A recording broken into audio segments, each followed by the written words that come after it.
ফুলে বেশ বড় বড় হয়ে গেছে। চলো তোমাদেরকে এক পিস কেটে দেখাই। আজ বানিয়েছি সুজি মঞ্চুরি। তো চলো কি কি লাগবে। এখানে আমি সুজি নিয়েছি 200 গ্রাম মতো, এখানে 1 বাটি চিনি আর 3টে এলাচ, এখানে নিয়েছি ঘি, আর তার সাথে আমুলের লিকুইড দুধ। তো চলো রেসিপিটা শুরু করি। আমি গ্যাস জ্বালিয়ে দিয়েছি আর একটা ফ্রাইং প্যান বসিয়ে দিয়েছি। তো চলো এবার এটা গরম হোক, এর মধ্যে প্রথমে ঘি দিয়ে দেবো। এখানে ঘি দিয়ে দিলাম 1 চামচ। ঘি দিয়ে সুজিটাকে প্রথমে ভেজে নেব ভালো করে।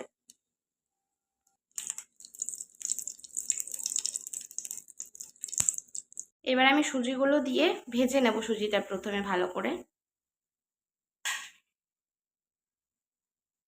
আর তোমরা ছোট দানা সুজিটাই কিন্তু নেবে, তাহলে বেশি ভালো হয় খেতে।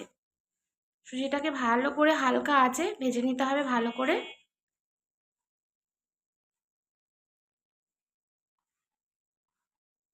বন্ধুরা সুজিটা কিন্তু আমার ভাজা হয়ে গেছে। সুজিটা বেশি লাল লাল করব না, একদম হালকা ভেজে নেব। মিনিট 2 মতন ভাজলেই কিন্তু সুজিটা হয়ে যাবে। চলো এবার এর মধ্যে দুধ অ্যাড করতে হবে। তোমরা পরিমাণ বুঝে দুধটা দেবে। দুধটা দিয়ে ভালো করে কিন্তু মিশিয়ে নিতে হবে। একটা ডো তৈরি করে নেব আমরা, না শক্ত না নরম, একটা খুব সুন্দর ডো তৈরি করে নিতে হবে।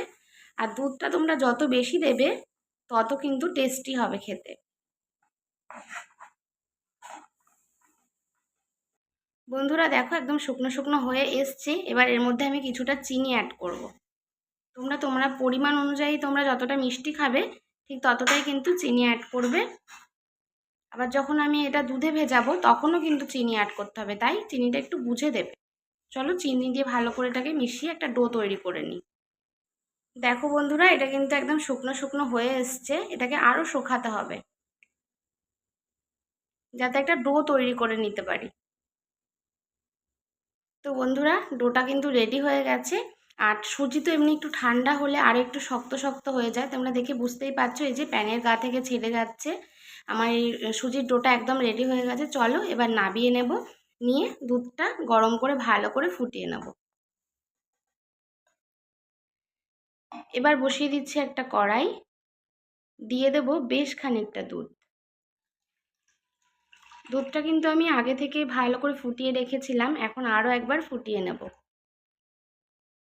এবার দেখো 2টো এলাচ দিয়ে দিলাম ফাটিয়ে। এবার দুধটা ভালো করে কিন্তু জাল দিয়ে নিতে হবে চিনি দিয়ে। দাঁড়াও চিনি দিচ্ছি এর মধ্যে, দিয়ে দেবো এর মধ্যে চিনি। তোমরা যতটা মিষ্টি খাবে সেই পরিমাণে চিনি দেবে।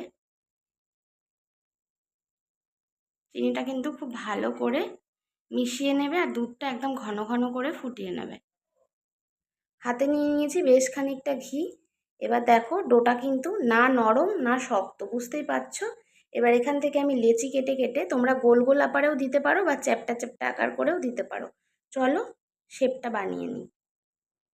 তো দেখো বন্ধুরা আমি কিন্তু মিষ্টির মতন গোল গোল শেপ দিইনি, আমি একটু চ্যাপ্টা চ্যাপ্টা করে দিয়েছি। আর এখানে 200 গ্রাম সুজিতে কিন্তু অনেকগুলো হয়েছে। এই দেখো এরকম চ্যাপ্টা চ্যাপ্টা করে দিয়েছি। আর এটা কিন্তু বেশ না নরম না শক্ত, এরকম টাইপেরই হয়েছে। তোমরা আশা করি দেখে বুঝতেই পারছো। এবার এগুলো ফুটন্ত দুধের মধ্যে দিয়ে দিতে হবে। চলো আমার এই মিষ্টির শেপটা তো রেডি হয়ে গেছে, এবার দুধের মধ্যে দিয়ে দেবো। দুধটা কিন্তু ফুটছে বেশ ভালোভাবে, আমি এর মধ্যে এক এক করে মিষ্টিগুলো দিয়ে দেবো। আর দিয়ে কিন্তু ভালো করে জাল করে নিতে হবে।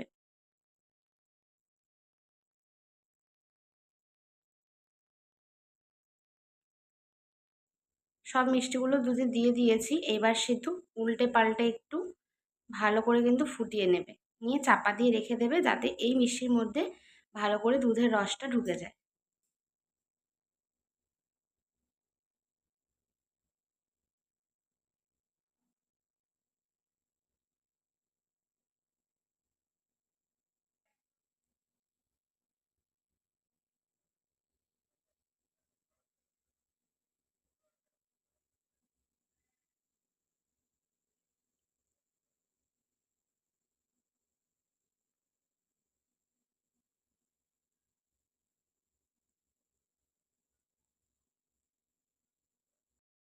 মিষ্টিগুলো কিন্তু একদম রেডি হয়ে গেছে, একদম দুধ পুলি যেমন হয় তেমন হয়েছে। আর দুধে অনেকটা টাইম ধরে আমি ফুটিয়েছি, মানে বেশ বড় বড় হয়ে গেছে ফুলে।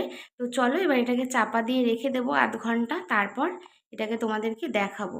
আর এত সফট হয় না, আর খেতে ভীষণ টেস্টি হয় কিন্তু। আর তোমরা দেখে বুঝতেই পারছো যে দুধটাও কতটা ঘন ঘন হয়ে গেছে অনেকটা ফোটানোর পর।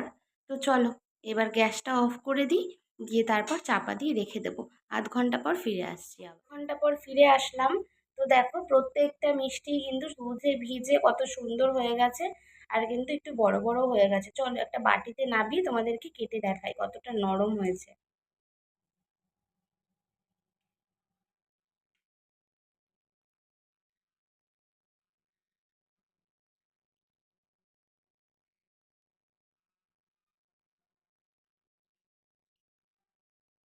মতন হয়েছে তো খেতে। আর তোমাদের যদি চটজলদি করে পিঠে খেতে ইচ্ছে করে, তোমরা কিন্তু সুজি দিয়ে এরকম চটজলদি একটা রেসিপি বানিয়ে খেতেই পারো। আর যারা মিষ্টি পছন্দ করো তাদের তো আরোই ভালো লাগবে, দুর্দান্ত লাগবে। আর এটা খেতে কিন্তু অসাধারণ হয়। ফুলে বেশ বড় বড় হয়ে গেছে। চলো তোমাদেরকে এক পিস কেটে দেখাই। দেখো বন্ধুরা কতটা নরম হয়েছে,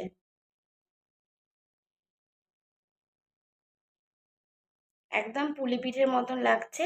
আর এটার টেস্টও কিন্তু অনেকটা সেই পুলি পিঠের মতনই হয় খেতে, শুধু পুর থাকে না। পুলি পিঠেতে আমরা যেমন পুর দিই, আর এটার কোনো পুর নেই। আর তোমরা দেখো একদম নরম ভেঙে যাচ্ছে, কেননা আধ ঘন্টা মতন আমি এটা দুধে ভিজিয়ে রেখেছিলাম।